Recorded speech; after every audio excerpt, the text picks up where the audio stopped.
નમસ્કાર, આપ જોઈ રહ્યા છો P24 ન્યૂઝ ગુજરાત. સુરત શહેરમાં છેલ્લા 8 માસથી ગોડાદરા પોલીસ સ્ટેશનના નોકર ચોરીના ગુનાના વોન્ટેડ આરોપીને મહારાષ્ટ્ર જલગાંવ ખાતેથી ઝડપી પાડતી સુરત શહેર ક્રાઇમ બ્રાન્ચ.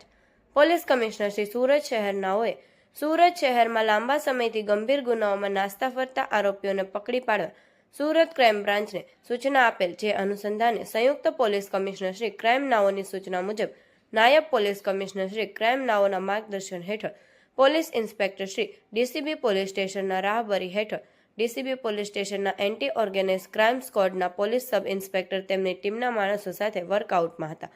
તે દરમિયાન એન્ટી ઓર્ગેનાઇઝ ક્રાઇમ સ્ક્વોડના પોલીસ માણસોને ટેકનિકલ સોર્સ તથા અંગત બાતમીદારો મારફતે બાતમી હકીકત મળેલ કે ગોડાદરા પોલીસ સ્ટેશનના નોકર ચોરીના ગુનાના કામનો વોન્ટેડ આરોપી રામનારાયણ નરેશસિંહ નાનો હાલ મહારાષ્ટ્ર જિલ્લો જલગાંવ સાવદા ખાતે ક્રિષ્ના ટ્રાન્સપોર્ટમાં ખાતે આઈસર ટેમ્પોમાં ડ્રાઈવર તરીકેની નોકરી કરે છે.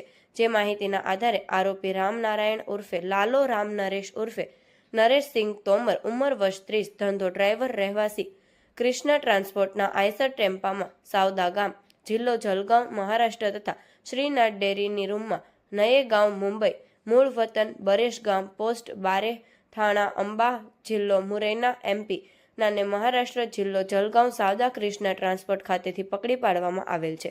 સદરુ આરોપી ગુનામાં નાસ્તા ફરતા હોય તેના વિરુદ્ધ કાયદેસરની કાર્યવાહી કરી આરોપીનો કબજો ગોડાદરા પોલીસ સ્ટેશનમાં સોંપવા તજવીજ કરવામાં આવેલ છે. આવા અવનવા સમાચાર જોવા માટે જોતા રહો P24 ન્યૂઝ ગુજરાત.